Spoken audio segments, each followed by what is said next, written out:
फडणवीस साहेब, संत तुकारामांच्या वाणीतून एक अभंग आलेला आहे की अमृताहुनी गोड तुझे नामदेवा.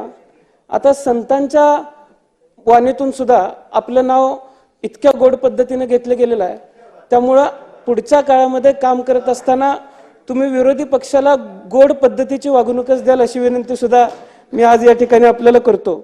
आज आपल्या अभिनंदनाच्या ठरावावरती बोलत असताना मनापासून अभिनंदन करतो. आज या देशाचं वेगळेपण टिकून आहे त्याचं कारण असं आहे की अनेक शाया या देशानं बघितल्या, पण लोकशाही अत्यंत महत्त्वाची शाही या देशाच्या वाट्याला आली आणि संबंध जगामध्ये आपलं देश स्वतःचं वेगळेपण टिकवू शकला, वेगळेपण निर्माण करू शकला.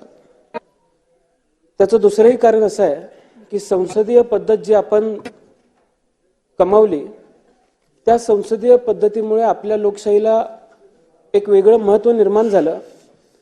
डॉक्टर बाबासाहेब आंबेडकरांनी जो एक मताचा अधिकार आपल्याला सर्वांना दिला, त्या एक मताच्या माध्यमातून आपण जो अधिकार आपल्याला मिळाला त्याच्या माध्यमातून इथं सर्व सन्माननीय सदस्य बसलेले आहेत. अध्यक्ष महोदय, मी आपलं अभिनंदन करत असताना आपल्याला विनंती करेन की आपण जसा सर्वात तरुण अध्यक्ष होण्याचा मान पटकवलेला आहे तसा मी सुद्धा सर्वात तरुण सदस्य म्हणून या विधिमंडळामध्ये बसण्याचा मान पटकवलेला आहे. त्यामुळे तरुण अध्यक्ष म्हणून तुमचं सर्वात तरुण विधिमंडळाच्या सदस्याकडे बारीकपणाने लक्ष असेल अशी विनंती सुद्धा मी आज या ठिकाणी करतो. त्याचबरोबर अध्यक्ष महोदय, तुमचं लक्ष माझ्याकडे असावं याचं दुसरं कारण असं आहे की आपण सुद्धा एक निष्णात वकील आहात. आम्ही सुद्धा वकिली पूर्ण करतोय. एक नंबर बाकावरती बसलेल्या वकिलांकडे जसं तुमचं लक्ष असतं तसं याही वकिलाकडे लक्ष असू दे अशी सुद्धा विनंती अध्यक्ष महोदय मी आपल्याला करतो. अगदी या सदनाची आपण इतिहास बघितला तर डॉक्टर स्वर्गीय मावळकर साहेब असतील यांनी 1937 साली पहिल्यांदा अध्यक्षपद भूषवलं आणि त्याच्यानंतर त्यांनी चांगलं काम केलं म्हणून लोकसभेचं अध्यक्षपद भूषवण्याची संधी सुद्धा त्यांना मिळाली. पण आपण सर्वात चांगलं काम गेल्या 5 वर्षामध्ये, गेल्या 2.5 वर्षामध्ये केलेलं आम्ही सर्वांनी बघितलं. त्यामुळं परंपरेप्रमाणे फडणवीस साहेब, आपण सुद्धा अध्यक्ष महोदयांना दिल्लीला पाठवायला काही हरकत नव्हती अशी सुद्धा विनंती मी आज या ठिकाणी करतो. मी अध्यक्ष महोदय आपल्याला एक सांगेन की या सदनाची गरिमा राखत असताना अनेक मोठी नावं या सदनामध्ये घडली. अनेक मोठी परंपरा, खूप मोठी परंपरा या सदनाने निर्माण करण्याचा प्रयत्न केला आणि तशा काळामध्ये आपली कारकीर्द जर बघितली तर आपण चांगलं काम आतापर्यंत सदस्य म्हणून केलेलंच आहे. पण या पुढच्या काळामध्ये सुद्धा विरोधी पक्षावरती आपलं लक्ष असेल. विरोधी पक्षाच्या माध्यमातून सर्वसामान्यांच्या हिताच्या ज्या मागण्या येतील त्या मागण्या आपण मान्य कराल, पूर्ण कराल. आमच्या मागण्या लक्षामध्ये घेत आपण आम्हाला सुद्धा न्याय द्याल अशी विनंती मी सुद्धा या ठिकाणी करतो.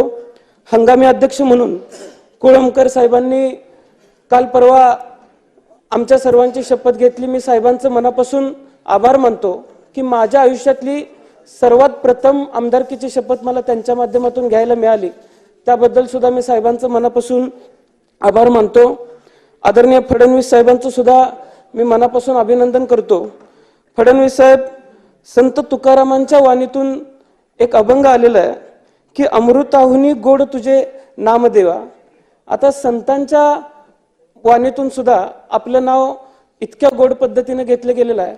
त्यामुळं पुढच्या काळामध्ये काम करत असताना तुम्ही विरोधी पक्षाला गोड पद्धतीची वागणूकच द्याल अशी विनंती सुद्धा मी आज या ठिकाणी आपल्याला करतो. आणि फडणवीस साहेब, अमृताहुनी गोड मी मुद्दामच म्हणलं कारण पुराणामध्ये सुद्धा अमृताला एक वेगळं महत्व होतं आणि आजही अगदी मी आपल्याला फडणवीस साहेब विनंती करेन की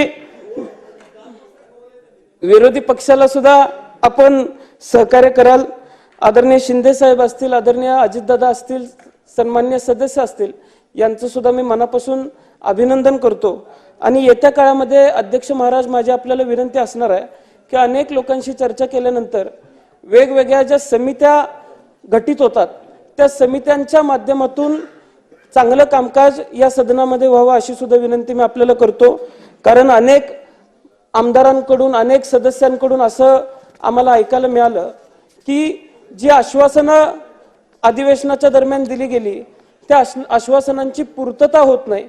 त्यामुळे आश्वासन समिती असेल किंवा इतर समित्या असतील याचं सुद्धा आपण चांगल्या पद्धतीने वचक त्यावरती ठेवावा आणि त्या माध्यमातून सन्मान्य सदस्यांना न्याय देण्याची भूमिका आपण सर्वांनी घ्यावी. चांगले कायदे या सदनामध्ये तयार व्हावेत. एक तरुण म्हणून माझी अपेक्षा असणार आहे की तरुणांना अभिप्रेत असलेला हा राज्य उद्या नवमहाराष्ट्र म्हणून घडत असताना आपण उद्याच्या राज्याला अभिप्रेत असलेले आणि 21व्या शतकाला अभिप्रेत असलेले कायदेच या विधिमंडळामध्ये तयार व्हावेत आणि या सर्व पुढच्या पिढीला न्याय देण्याची भूमिका या विधिमंडळाने घ्यावी एवढीच विनंती मी आपल्या सर्वांसमोर आज या ठिकाणी करतो. आणि पुन्हा एकदा अध्यक्ष महोदय मी मनापासून आपलं अभिनंदन करतो. धन्यवाद.